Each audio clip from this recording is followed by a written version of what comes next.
Aujourd'hui, on va parler des origines d'un mouvement chrétien, en particulier l'armée du salut. Parlons-en.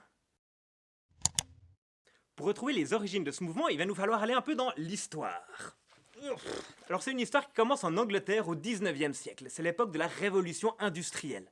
Suite à la découverte de la machine à vapeur, des hauts fourneaux et de la division du travail par Adam Smith, des grandes usines sont créées par des riches bourgeois. Et pour faire tourner leurs usines, ils ont besoin de monde, donc ils vont recruter dans les campagnes. Donc il y a un afflux massif de personnes depuis les campagnes vers les villes. Et les villes grandissent beaucoup. Mais dans les usines, le travail il est très dur, très mal payé, et il n'y a aucune sécurité sociale en cas de maladie, d'accident ou de licenciement. Et ces choses-là, évidemment, ça arrive quand même, c'est la vie. Donc, au moindre accroc, t'as pas de fric pour t'acheter à manger, pour toi et ta famille. Et donc, il apparaît une nouvelle catégorie de population. Les pauvres, les working poor, les prolétaires, les ouvriers, appelez-les comme vous voulez.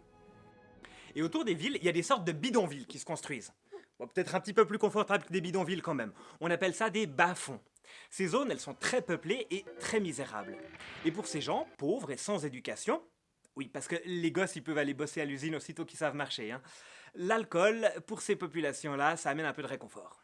Les gens boivent de l'alcool pas parce que c'est bon, ils boivent pour oublier. Et ça vide les porte-monnaies des familles, ça crée de l'alcoolisme, ça crée de la violence, et il y a même de l'alcoolisme chez les enfants. Oui, au fait, les enfants, ils vont aussi travailler à l'usine, parce que du moment qu'ils savent marcher, il n'y a pas de raison. Le film Les temps modernes de Charlie Chaplin donne une image assez réaliste de la situation. Alors parmi les riches et les intellos de l'époque, certains ont du cœur quand même, et ils s'inquiètent du sort de ces populations. Et là, il y a plusieurs phénomènes qui apparaissent. D'abord, il y a la philanthropie. Ça, c'est les riches qui donnent de l'argent aux pauvres. C'est nos fondations actuelles.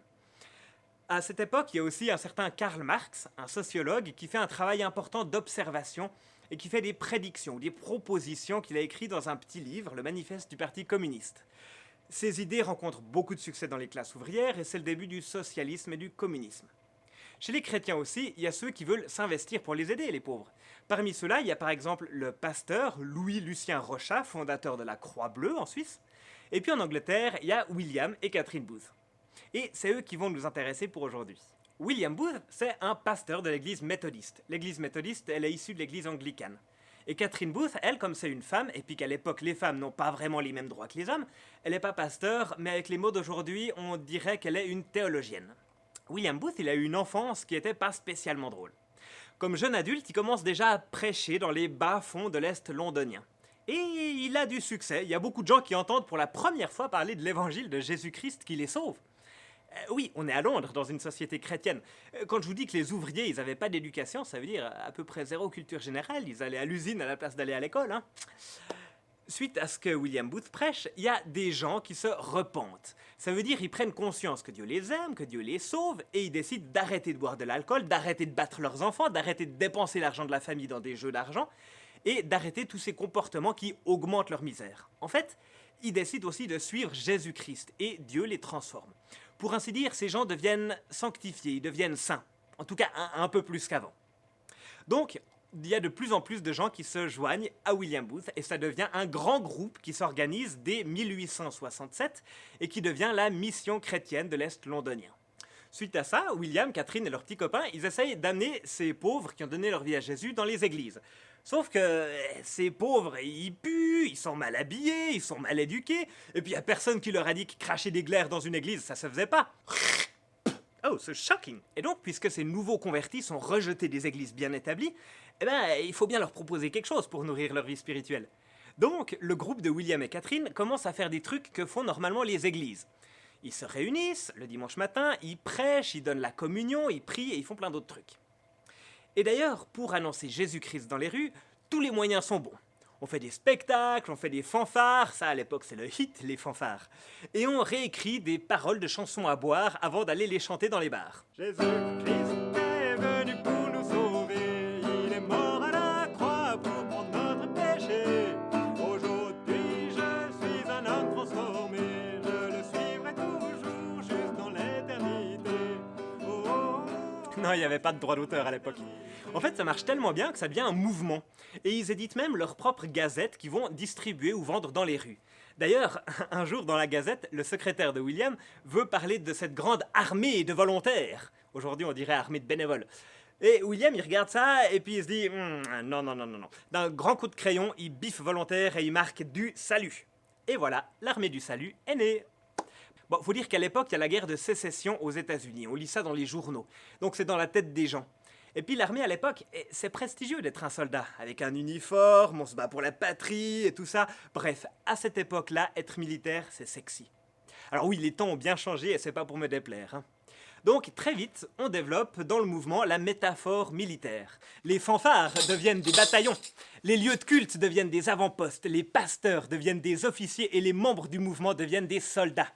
On fait même un drapeau vaguement guerrier sur lequel on marque dans la langue nationale feu et sang, pour exprimer que par le feu du Saint-Esprit en moi, à travers le sang de Jésus-Christ à la croix, mon âme tout entière peut être sanctifiée.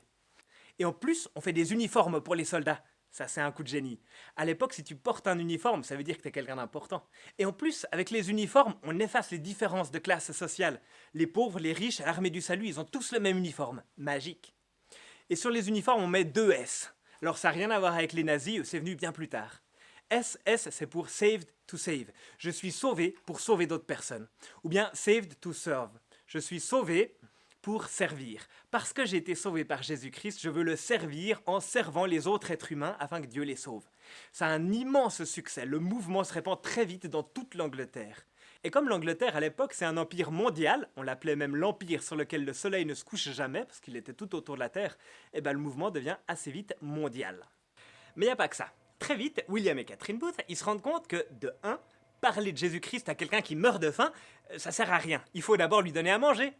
Et de 2, ils se rendent compte aussi que les gens qui choisissent de changer de vie, c'est formidable. Mais s'il n'y a pas des transformations structurelles à l'échelle de l'État derrière, bah les pauvres restent pauvres. Ils finissent souvent par retourner vers l'alcoolisme parce qu'ils n'ont pas de perspective pour améliorer leur misère. Et donc les Booth commencent à mettre en place une action sociale. Pour nourrir ceux qui ont faim, pour vêtir ceux qui sont nus, pour visiter ceux qui sont en prison. Tiens, ça me rappelle un passage de la Bible, ça.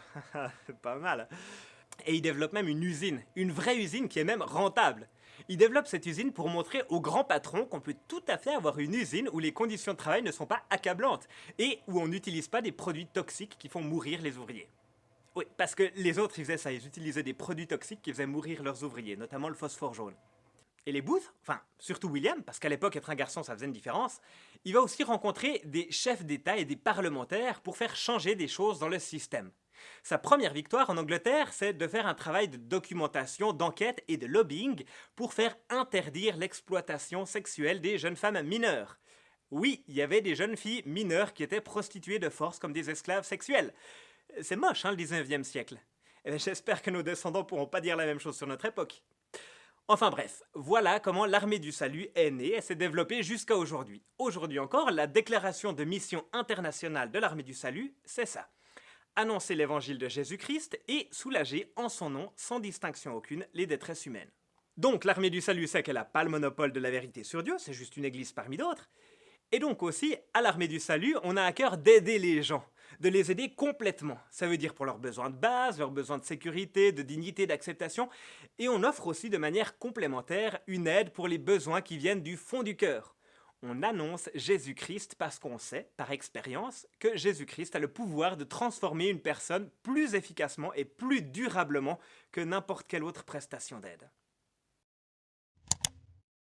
Voilà pour la méditation de la semaine, un peu historique. En fonction de comment cette vidéo est reçue, je prévois de faire une deuxième vidéo sur l'histoire de l'armée du salut en Suisse, est-ce qu'elle y fait aujourd'hui. Vous pouvez écrire dans les commentaires si ça vous branche, si vous avez d'autres suggestions pour des vidéos. Et je vais prendre quelques vacances, donc nous on se retrouve bientôt, j'espère. À tout bientôt! Ils faisaient des produits toxiques qui faisaient mourir leurs ouvriers, notamment le phosphore jaune.